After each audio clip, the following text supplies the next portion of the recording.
Hai hai hai. Selamat datang kembali di channel Min Donghua. Kali ini kita akan melanjutkan cerita Donghua, Apotesis.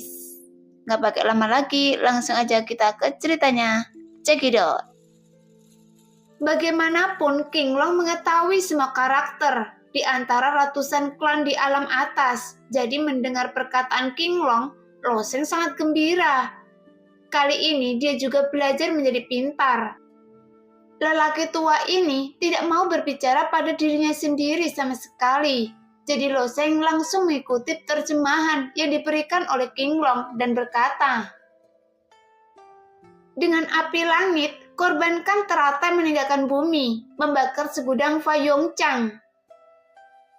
Saat orang tua itu berkonsentrasi mempelajari kata-kata di atas, bahkan jika Lo Sheng tidak meninggalkan tokonya, dia tidak repot-repot memperhatikan Lo Sheng, karena giok kuno klan Ponik di tangannya bernilai sangat tinggi. Selain nilai koleksi batu giok itu sendiri, yang paling penting adalah teks di atasnya. Dikatakan bahwa batu giok kuno klan Ponik diwarisi dari klan Ponik kuno. Jika seseorang dapat menguraikan kata-kata di dalamnya dan mendapatkan beberapa peluang, maka itu akan menjadi peluang besar. Tapi dia tak berdaya karena sangat sulit untuk menguraikan karakter klan Feng Ponik ini. Bahkan orang tua itu telah mempelajari karakter pada giok klan Feng Ponik ini selama 1,5 tahun penuh. Dia bahkan membandingkan beberapa buku kuno sebelum akhirnya menguraikannya beberapa kata. Tapi ketika dia mendengar Lo Sheng menjatuhkan tas buku di depannya, dia mengerutkan kening dan hendak berteriak. Tetapi setelah mendengar beberapa kata, ekspresi tiba-tiba berubah. Karena kata-kata di mulut Lo Sheng bertepatan dengan kata-kata kuno yang dia sedang uraikan di verifikasi karakter klan Ponik. Sehingga orang tua itu tidak bisa mengucapkan sepatah kata pun, tetapi menatap mulut Lo Sheng dengan ekspresi kaget. Mendengarkan dengan penuh perhatian. Akibatnya, Lo Sheng berkata di tengah jalan. Belum lagi, hanya menatap lelaki tua itu dengan senyum tipis. "Anak muda, bisakah Anda menyelesaikan sisa terjemahannya?" Meskipun lelaki tua itu sudah mengerti bahwa kata-kata pada batu giok kuno Ponik ini, tetapi dia tidak memiliki peluang dari arti dari kata-kata itu, yang sepertinya adalah sepotong batu giok penguburan, dan yang terukir di atasnya adalah bagian untuk mengenang kematiannya. Meskipun lelaki tua itu sudah mengerti bahwa tidak ada peluang untuk batu giok Ponik kuno ini, setelah mempelajarinya sekian lama, dia masih ingin memahami setiap makna yang diungkapkan dalam kata-kata di atas. Jika bisa diterjemahkan sepenuhnya, nilai dari batu giok ini akan menjadi sangat berharga. Nilainya juga akan meningkat pesat. Lo Sheng tersenyum, menjual dan keluar. Karena bukan Lo Sheng yang cemas sekarang, tapi orang tua itu. Karena Lo Sheng bisa menerjemahkan teks pada batu giok itu setengah kata, tetapi dia hendak pergi. Bagaimana orang tua ini bisa menanggungnya? Jadi dia buru-buru juga bergegas keluar. Anak muda ini! Ada yang ingin kami katakan. Duduklah di toko saya dulu, lalu bicara. Orang tua itu meraih pakaian Lo Sheng dan berkata lagi dan lagi. Para pemilik toko di sekitar melihat pemandangan ini dengan ekspresi aneh di wajah mereka. Mereka telah melakukan bisnis di pasar persegi ini sepanjang tahun, dan mereka sangat menyadari sifat aneh lelaki tua itu. Lelaki tua itu memiliki sepasang mata yang tertuju pada di atas kepalanya. Sejak kapan dia begitu sopan kepada orang lain? Bahkan dia begitu banyak memohon pada seorang pemuda sekarang. Tapi Lo Sheng memilih untuk pergi. Tentu saja dia tidak benar-benar pergi.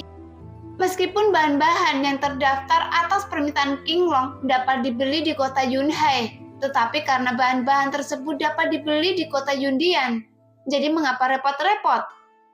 Pada akhirnya, Lo Sheng kembali ke toko orang tua itu. Orang tua itu dengan penuh semangat membawakan kursi rotan ke Lo Sheng. membuat sepocita spiritual yang harum dan memberikannya kepada Loseng. Lalu berkata dengan penuh semangat, "Anak muda ini, saya baru saja salah. Tolong Anda menerjemahkan paruh kedua dari tulisan pada batu giok ini kepadaku."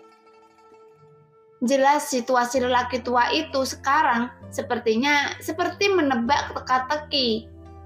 Setelah menebak lebih dari setahun, tetapi Loseng berlari untuk memberitahu dari jawaban teka-teki itu. Tetapi hasilnya hanya setengahnya. Dan perasaan ini yang paling menyedihkan, seolah-olah hati lelaki tua itu seperti cakar kucing padanya. Jadi lebih baik jangan katakan sepatah kata pun padanya. Loseng dengan tergesa-gesa mengambil secangkir teh spiritual dan menyesapnya, lalu berkata, "Sudah kubilang tidak apa-apa, tapi ada syaratnya." "Kondisi apa?" tanya lelaki tua itu. "Semua materi yang saya daftarkan akan diberikan kepada saya dengan diskon 30%. Kata Loseng sambil tersenyum. Mendengar itu ada sedikit keraguan di wajah lelaki tua itu. Bahkan untuk menggambar rune bintang 4 tidaklah murah. Dan dia hanyalah diaken dari aliansi bisnis dunia. Dan dia bukan pemilik toko. Jika dia menjualnya dengan harga 30% diskon, dia mungkin kehilangan uang. Tapi setelah banyak pertimbangan, lelaki tua itu masih menggetakkan gigi dan berkata, "Oke. Jika benar-benar ada kerugian, paling buruk dia bisa menutupi kekurangannya sendiri. Pokoknya diskon 30% dari penjualan hanya sedikit lebih rendah dari biayanya. Jadi diperkirakan kerugiannya tidak akan banyak." Tapi Loseng tidak menyangka sama sekali, hanya karena King Long membantu menerjemahkan tulisan klan Poni kuno. Masalah ini berhasil diselesaikan. Bahkan tidak hanya sikap lelaki tua itu yang berubah 180 derajat. Dia bahkan setuju untuk menjual materi tersebut kepada dirinya dengan diskon 30%. Karena lelaki tua itu begitu tulus, Loseng membaca paruh kedua teks di batu giok itu. Jadi orang tua itu mendengarkan dengan sangat serius. Jelas ingin menuliskan setiap kata di dalamnya.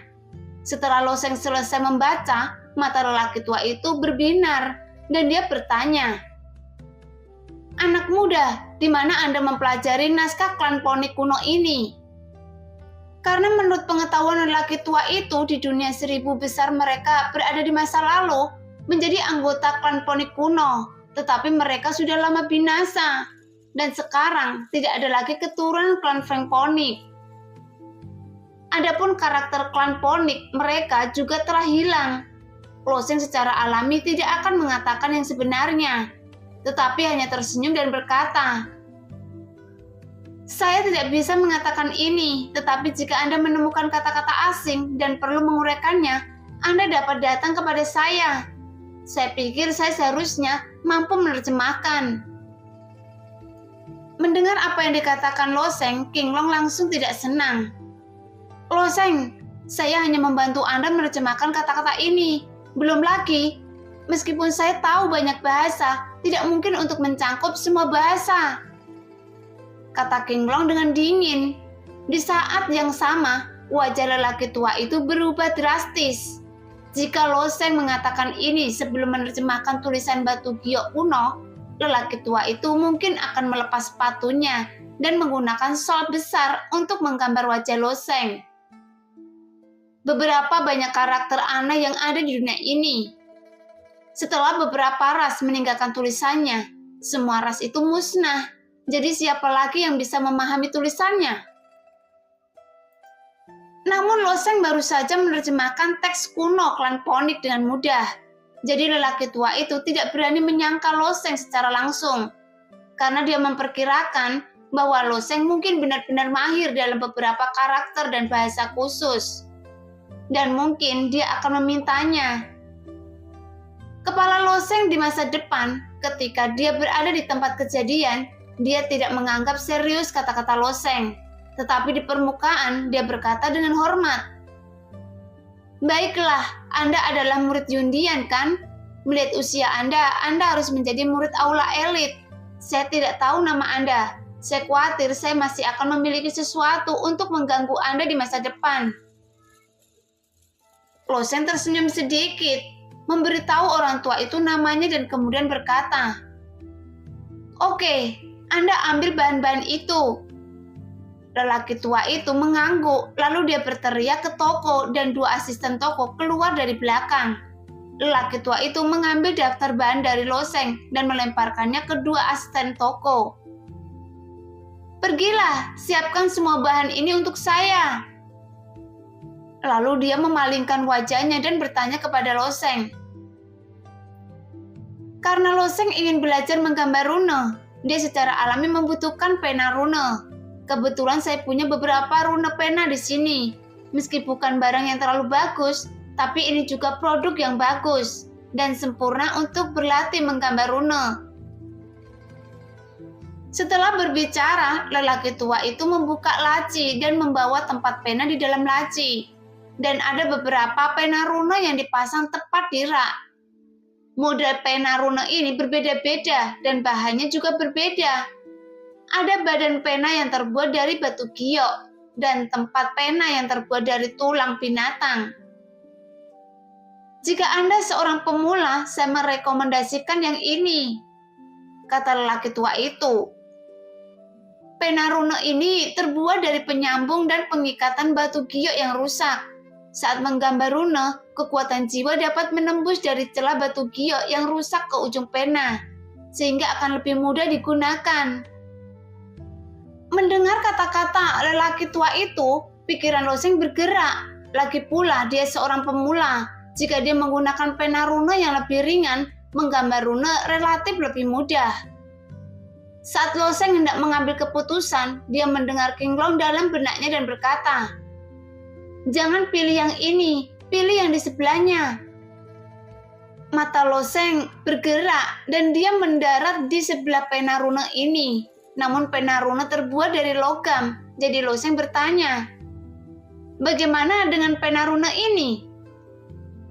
"Loseng, Anda benar-benar tahu cara memilih. Saya tidak menyarankan Anda menggunakan pena rune ini karena pena rune ini terbuat dari emas hitam merah. Jadi 3 kali lebih berat daripada pena rune biasa. Jadi sangat sulit untuk menahan tekanan jiwa jika ingin menggunakannya. Jadi saya tidak menyarankan Anda untuk membeli ini," kata lelaki tua itu sambil tersenyum.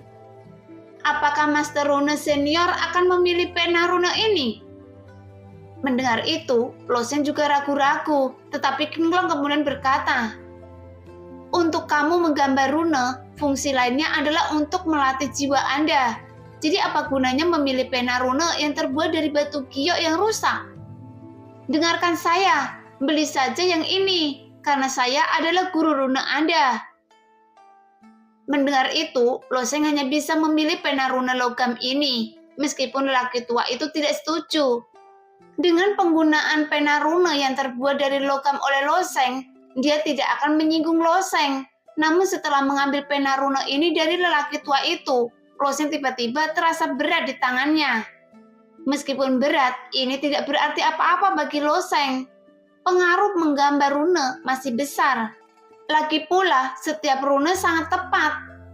Jika pena rune tidak stabil, sebuah rune dapat dihancurkan dengan gesekan ringan. Setelah beberapa saat, kedua asisten toko juga memilah bahan-bahannya. Karena menggambar pola rune paling dasar, bahan-bahan ini jarang, tetapi tidak terlalu sulit ditemukan. Setelah menghitung bahannya, Loseng bertanya, "Berapa harga bahan-bahan ini?" Loseng berkata, "Total ada 800 batu esensi sejati kelas menengah. Jika Anda memberi Anda diskon 30%, itu akan menjadi 560 batu esensi sejati kelas menengah." 560 batu esensi sejati kelas menengah? Meskipun harganya masih dalam harga kisaran toleransi Loseng, dia masih tidak bisa menahan diri untuk tidak mengeluh bahwa itu sangat mahal. Loseng sudah memiliki pemahaman umum tentang mata uang di wilayah tengah. Mata uang paling dasar mereka adalah mata batu esensi sejati tingkat rendah. Pertukaran dengan kristal persegi pada dasarnya adalah 1 lawan 1, tetapi pertukaran antara batu esensi sejati tingkat rendah dan batu esensi sejati kelas menengah harganya 100:1. Dengan kata lain, 560 batu esensi sejati kelas menengah bernilai sekitar 56.000 kristal kubik. Bisakah saya membayar dengan kristal persegi? Tanya Lo Sheng. Sebelum meninggalkan wilayah timur, Lo Sheng menyerahkan sebagian esensi Tianyan kepada Zhang Wuxian dan mengambil banyak kristal persegi untuk cadangan. Kristal kubik? Orang tua itu sedikit terkejut. Dia menduga Lo Sheng mungkin adalah murid dari keluarga besar atau bahkan keturunan dari seorang tetua di Yundian. Tetapi mendengar kristal kubik setara dengan menggulingkan tebakannya sebelumnya. Karena kristal kubik adalah mata uang di wilayah timur. Artinya, Lo Sheng seharusnya lahir di tempat kecil di wilayah timur. Bukan karena mata uang di tempat kecil itu tidak bisa diedarkan, tapi seringkali diubah menjadi batu esensi sejati dengan harga diskon. Jadi orang tua itu berkata, kristal kubik juga bisa diterima, tapi 1 kristal kubik hanya bisa ditukar dengan setengah batu esensi sejati bermutu rendah. Mendengar kata-kata lelaki tua itu, Lo Sheng langsung tertekan. Artinya, dia harus menghabiskan 110.000 kristal persegi untuk membeli kumpulan bahan ini, yang membuat wajah Lo Sheng gelap. Orang tua itu tertawa dan berkata, "Tidak mungkin Anda bisa pergi dan mencari tahu mata uang wilayah timur benar-benar tidak berharga di wilayah tengah kita." Untungnya, Lo Sheng memiliki banyak batu kristal cadangan. Dan pada akhirnya, dia tidak mempedulikannya dengan lelaki tua itu. Jelas dia berpikir bahwa lain kali lelaki tua itu meminta bantuan lagi, dia akan membayarnya. Setelah mengirimkan 100.000 kristal kubik kepada lelaki tua itu, Lo Sheng meninggalkan pasar dengan bahan-bahan yang dibeli, dan lelaki tua itu memandang Lo Sheng dengan tatapan yang rumit dan mendesah dalam hatinya bahwa dia benar-benar anak yang aneh. Tetapi memang benar buang-buang bahan-bahan ini.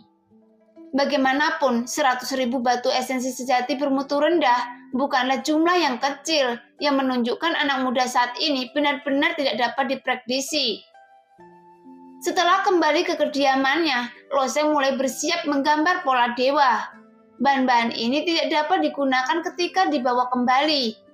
Menggambar pola ilahi pada awalnya adalah pekerjaan teknis. Meskipun Lo Sheng tidak tahu apa-apa, tapi bagaimanapun juga King Long adalah gurunya. Menurut instruksi King Long, Lo Sheng terus memproses bahan-bahan itu. Misalnya, rumput kudus spiritual perlu digiling menjadi bubuk halus. Contoh lainnya adalah rimpang, rumput haiyin yang perlu dipotong, kemudian dihaluskan dan dicampur dengan abu awan jenis lain. Butuh waktu setengah jam penuh hanya untuk mengerjakannya, karena pengaturan di dalamnya tidak boleh ada kesalahan. Jika ada kesalahan harus dibuang dan dibuat kembali. Setelah setengah jam, materi akhirnya siap. Segera Lo Sheng mengulurkan tangan dan memegang pena rune di tangannya, lalu mengambil nafas dalam-dalam. Meskipun King Long menunjuk ke samping, Lo Sheng masih sedikit gugup saat menggambar rune ilahi untuk pertama kalinya. Dia mengangkat pena rune, menutup matanya dan bermeditasi sebentar.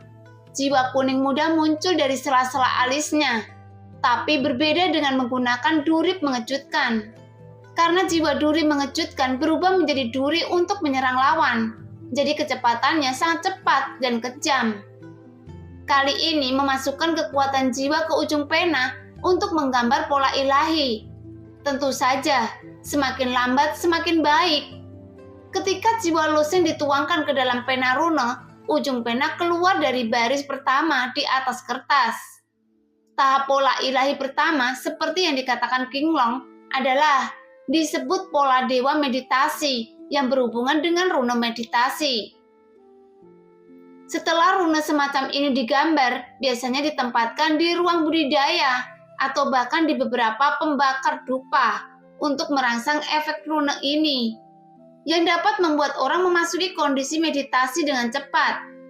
Bagaimanapun, prajurit perlu banyak berkonsentrasi saat mereka berlatih, atau saat alkemis menyempurnakan alkimia, bahkan saat menyempurnakan senjata. Menurut King Long, ini adalah pola Dewa Bintang 1 yang paling dasar dan tidak sulit untuk digambar. Apa yang disebut King Long tidak terlalu sulit, mungkin ditunjukkan pada apa yang dia katakan. Ketika Loseng mengeluarkan baris pertama di kertas, dia melihat bahwa garis itu adalah sepotong abu-abu yang sepertinya merupakan campuran bahan dan tidak ada efek satu sama lain. "Hei, pukulan pertama tidak ada gunanya," kata King Long sambil tersenyum. Loseng mengerutkan bibirnya dan dia tidak berniat untuk berhasil dengan pukulan pertama. Menurut catatan dalam garis besar pola dewa yang diajarkan oleh King Long kepada dirinya, setelah kekuatan jiwa dimasukkan ke dalamnya, itu adalah diperlukan persepsi yang sangat halus untuk membedakan bahan-bahan yang ada di dalam tinta. Susunlah bahan-bahan tersebut menurut aturan tertentu. Yang tergambar bukanlah garis abu-abu, melainkan garis yang menyembul dengan berbagai cahaya. Mengganti selembar kertas, memegang pena rune di tangannya dan menyeduhkan sebentar. Meskipun ia mampu mengubah jiwa menjadi duri dan mencapai keadaan ekstasi, namun dia tidak begitu pandai dalam persepsi halus. Lagi pula, untuk melakukan duri mengejutkan, hanya perlu menusuk jiwa lawan secara ekstensif. Tidak banyak persyaratan untuk persepsi halus, dan Loseng tidak memiliki latihan di bidang ini. Setelah diseduh beberapa saat, Loseng menulis lagi, dan ketika dia akhirnya menyentuh kertas itu, cahaya biru muncul di ujung pena. Selesai. Loseng bersemangat dalam hatinya. Dia hanya menarik ujung pena kurang dari 1 inci jauhnya, dan kecemerlangan cahaya biru menghilang seketika. Paruh pertama dari pukulan ini masih mekar dengan cahaya biru, tetapi paruh kedua adalah abu-abu lagi. "Hei!" Benar saja, naga hijau di benaknya kembali mengecek tanpa ampun. Loseng tertekan dan berkata kepada King Long, "Anda bisa mencobanya. Biarkan saya menggambar pola bintang." King Long menunjukkan ekspresi menghina di wajahnya, jelas meminta King Long untuk menggambar pola bintang, hanya bertentangan dengan penghinaan besar. Faktanya, yang paling dibanggakan oleh naga hijau ini bukanlah kekuatannya, karena di antara 9 naga asli di Tungku Misterius, kekuatannya berada di peringkat terbawah. Dan yang paling bisa dia lakukan adalah menggambar pola ilahi. Bahkan formasi Dangken Zhenlong yang menjaga klan naga mereka diatur oleh naga hijau ini. Ini setara dengan meminta koki papan atas memasak semangkok bubur, jadi itu merupakan penghinaan baginya. Namun, karena King Long berjanji untuk mengajari Loseng menggambar pola ilahi, ia pasti akan melakukan demonstrasi yang diperlukan. Tapi King Long tidak memiliki tubuh, tetapi dapat melepaskan kekuatan jiwa. King Long berkata, "Angkat pena rune Anda." Setelah Loseng mengangkat pena rune, jiwa yang sangat kecil keluar. Ini hanyalah avatar kecil dalam jiwa besar King Long. Sepertinya King Long kecil yang sangat kecil ini jatuh ke dalam pena Loseng dalam sekejap, dan kemudian Loseng mendengar King Long berkata, "Baiklah, Anda bisa menulis." Loseng memegang pena rune di tangannya dan dengan lembut menariknya ke atas kertas, dan garis lurus yang bersinar dengan cahaya biru terang muncul di kertas. Garis ini penuh dan bulat, tampaknya membawa karakteristik material tersebut ke dalam permainan penuh. Setelah menggambar garis, Loseng berhenti, menatap kosong ke garis tipis yang bersinar dengan cahaya biru terang tanpa mengucapkan sepatah kata pun. "Hei, Nak, bagaimana kabar Anda?" King Long tersenyum tipis dalam benaknya. "Sangat kuat."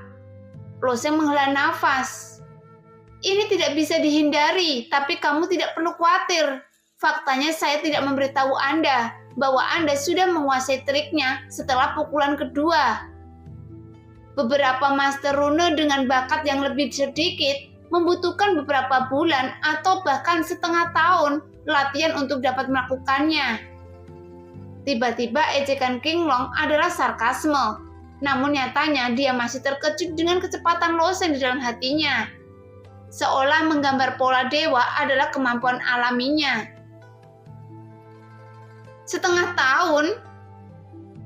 Karena jarak antara garis yang ditarik oleh King Long dan garisnya sendiri terlalu besar, Lo Sheng masih sedikit frustasi. Mendengar ini, dia tampaknya tidak buruk. Begitulah keadaan orang-orang. Seringkali semakin baik mereka pada sesuatu, semakin baik mereka tunjukkan minat yang besar. Memikirkan hal ini, sebuah busur muncul di sudut mulut Lo Sheng, dan setelah mengulurkan tangan untuk mengganti selembar kertas, pena rune di tangannya jatuh ke atas kertas lagi.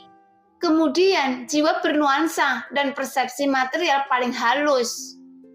Karena ada 4 jenis material dalam tinta ini, di antaranya yang lebih tebal adalah akar kudu spiritual dan rumput hanyin sangat halus. Rerumputan yang rindang ditaruh di lapisan bawah sebagai penopang, dan hanya dengan cara inilah efek akar kudu spiritual dapat diberikan. Bahannya sendiri berwarna biru dan cahaya yang ditarik oleh hijau naga tadi juga bersinar biru. Pola ilahi ini harus fokus pada akar kudu yang kuat, yang primer dan sekunder jelas. Tulis. Jiwa Lo Sheng telah dituangkan ke ujung pena pada saat ini. Kapan? Setelah menggambar pola meditasi pertama, Lo Sheng tidak berhenti. Pembelian bahan-bahan tersebut awalnya dimaksudkan untuk digunakan untuk latihan tangan, sehingga total disiapkan sekitar 10 bahan. Karena ada begitu banyak bahan yang tersisa, Lo Sheng secara alami tidak akan menyanyiakannya. Jadi dia memegang pena rune di tangannya dan mulai menggambar pola dewa meditasi berikutnya. Namun bagi seorang master rune tidak dapat menggambar rune setiap saat, karena dalam proses menggambar, kekuatan jiwa terus-menerus dikonsumsi. Ketika kekuatan jiwa dikonsumsi sampai batas tertentu, orang akan merasa lelah, mengantuk, sehingga kesulitan berkonsentrasi. Tapi dengan kekuatan jiwa Lo Sheng saat ini, dia telah mencapai puncak menggambar 7 atau 8 pola dewa.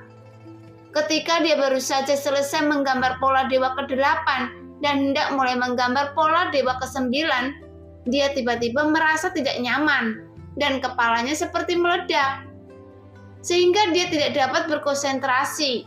Dan pada saat yang sama, ketika pena rune dibelai dengan ringan, pukulan ini salah. Jelas dia tidak boleh ada gambar rune yang ceroboh. Selama ada sedikit kesalahan, seluruh rune akan dihapus. Ini pertama kalinya menggambar pola ilahi, jadi jangan mengkonsumsi terlalu banyak kekuatan jiwa. Jika Anda melukai jiwa ilahi dan menyebabkan kerusakan pada jiwa, kerugiannya tidak akan sebanding dengan kerugiannya. Mengikuti suara King Long, nada dingin perasaan yang meresap ke dalam pikiran, sehingga Lo Sheng segera membuat merasa jauh lebih baik. Setelah melahap jiwa naga dan darah naga, King Long telah banyak aktif selama ini. Dan memang ada beberapa kekuatan yang dapat membantu Lo Sheng. Jadi mendengar peringatan King Long, hati Lo Sheng bergetar dan dia juga merasa terlalu bersemangat. Semuanya tidak bisa dilakukan dalam semalam. Jadi mari kita berhenti di sini sekarang. Selama sisa waktu, Lo Sheng terus berkonsentrasi pada kultivasi. Selain mempelajari pola ilahi, dia juga harus menghadapi murid-murid aula elit seperti biasa. Tantang aula elit yang hampir menjadi kursus wajib untuk Lo Sheng setiap hari. Pokoknya, pagi-pagi sekali tubuh Lo Sheng tanpa sadar akan dikendalikan oleh Dameng Dois, dan kemudian dilemparkan ke gedung abu-abu untuk bersaing dengan banyak murid aula elit. Untuk mengalahkan murid-murid aula elit, Lo Sheng juga melakukan segala kemungkinan. Pada awalnya Lo Sheng mampu mengatasi kekuatan tubuh tirani dan di sisi naganya. Karena semakin banyak orang yang ditantang oleh Lo Sheng, mereka juga mulai memiliki target penindasan terhadap Lo Sheng. Pada akhirnya, Lo Sheng harus menggunakan duri mengejutkan. dan bahkan membiarkan roh pedang Yoye bermain, yang membuat banyak murid dari aula elit juga terkejut saat mengetahui bahwa Loseng hampir sama ulet seperti kecoa. Setiap saat kekuatan para murid yang bermain akan lebih kuat dari yang sebelumnya, tapi Loseng selalu punya cara untuk mengalahkan mereka. Murid terakhir dari aula elit yang berpartisipasi dalam pertempuran hari ini bernama Muran, yang berada di alam Dewa Penerangan tingkat 6. Meskipun Muran tidak terlalu kuat di Dewa Pencerah tingkat 6, masih ada kesenjangan besar untuk setiap level budidaya di alam Dewa Penerangan. Pada akhirnya, Muran masih kalah dari Loseng. Setelah menghadapi 3 pertempuran hari ini, Loseng pergi dan bergegas ke alun-alun kota Yundian. Bagaimanapun, dia menghabiskan banyak uang untuk membeli bahan kemarin dan menggambar pola dewa. Tetapi hari ini dia ingin pergi ke pasar untuk mencari tahu apakah pola dewa dapat dijual untuk mendapatkan uang. Dalam perjalanan ke kota Yundian, Loseng masih sedikit gugup. Lagi pula para dewa meditasi ini murni latihan pena Loseng.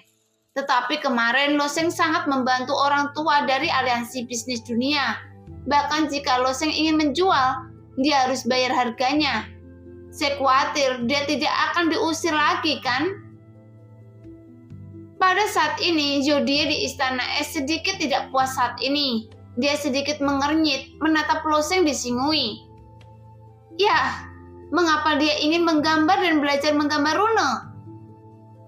Tidak ada cukup waktu untuk berlatih. Mengapa dia harus fokus pada ini? Jodie sangat tidak puas. Alasan mengapa dia mengolah Loseng adalah karena ada rencana di dalam hatinya. Hanya saja budidaya Loseng saat ini terlalu rendah. Sangat rendah sehingga dia tidak bisa melihatnya sama sekali. Jadi dia akan menggunakan murid-murid aula elit untuk bergantian mengasah Loseng. Dia bahkan tidak punya waktu untuk berlatih, dan dia menyanyiakan usahanya pada teknik rune.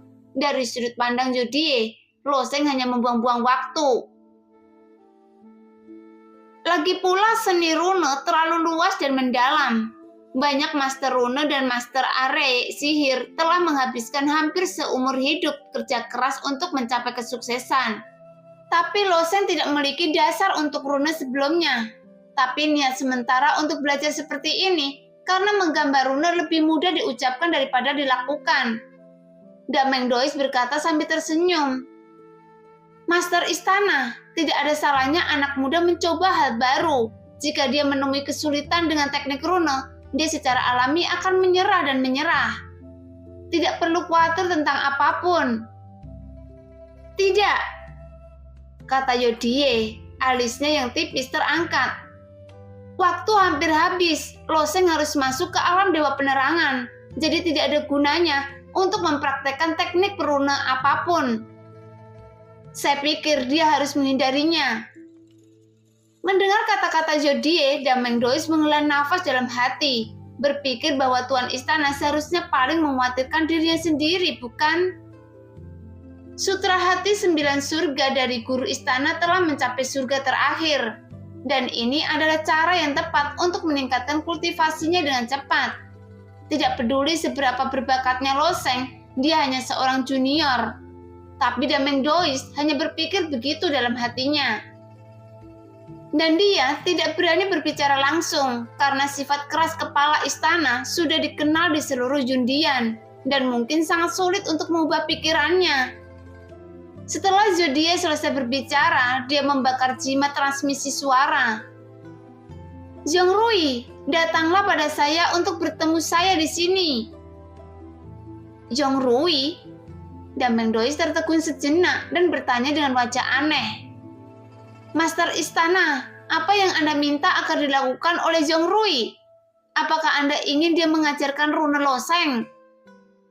Zhongrui adalah master rune terkuat di Yundian. Kali ini Jodie memperoleh formasi pelindung sekte di Jalan Pelatih. Dan sekarang dia akan memberikannya kepada Zhongrui untuk direnungkan. Formasi pelindung sekte dari peringkat ke-6 sekte, betapa rumitnya. Dibutuhkan banyak tenaga dan sumber daya material untuk mengatur sejumlah besar penjaga ini. tetapi memikirkan tentang kekuatan susunan penjaga sekte peringkat 6, jika bisa diatur, Yundian mungkin bisa mampu menahan serangan dari kekuatan apapun di wilayah tengah. Dari sudut pandang ini, akan hemat biaya jika menghabiskan banyak upaya untuk mengatur sejumlah besar penjaga ini. Oleh karena itu, selama periode waktu ini, Zhongrui tinggal di rumah dan belajar siang dan malam untuk melindungi formasi sekte. Pada saat ini, Zhongrui mendengar panggilan Tuan Istana dan segera berubah menjadi aliran cahaya, dan dengan cepat datang ke Istana Es, kemudian membungkuk kepada Zhodie. "Saya menemui Tuan Istana." Zhodie mengangguk sedikit lalu bertanya, "Zhongrui, bagaimana perkembangan pelajaran tentang susunan penjaga?" "Saya melapor Tuan Istana. Saya sedang mengevaluasi biaya susunan penjaga dan bahan-bahan yang dibutuhkan. Tapi saya khawatir perlu waktu untuk menghitungnya sepenuhnya," kata Zhongrui. "Baiklah, saya punya satu hal lagi yang harus dilakukan Anda hari ini." "Tolong," kata Zhodie. Dameng Dois memandang tuannya bertanya-tanya, apakah benar Tuan benar-benar bermaksud membiarkan Zhongrui mengajarkan teknik rune loseng? Dia berpikir begitu ketika dia mendengar Zhodie berkata, "Ada yang salah, anak kecil yang mandiri. Jika Anda ingin berlatih seni rune, pergilah dan beri dia pukulan. Yang terbaik adalah menghancurkan kepercayaan dirinya dan membuatnya menyerah." Mendengar kata-kata Zhodie, Dameng Dois hampir jatuh ke tanah. Dia tidak menyangka Zhodie akan memanggil Zhongrui ke sini untuk hal semacam ini. Tapi semua bawahan tunduk padanya. Pikir Dameng Dois tak berdaya. Sebaliknya, Zhongrui sepertinya ada sedikit ketertarikan di wajahnya ketika dia mendengar ini. "Saya tidak tahu siapa pria kecil yang dibicarakan oleh Tuan Istana. Berapa banyak rune bintang yang bisa digambarnya?" "Namanya loseng. Adapun seni rune, dia seharusnya baru saja mulai belajar." Zhodie mengerucutkan bibirnya. Zhongrui terkekeh. Ternyata itu adalah murid yang mengaku menantang seluruh aula elit.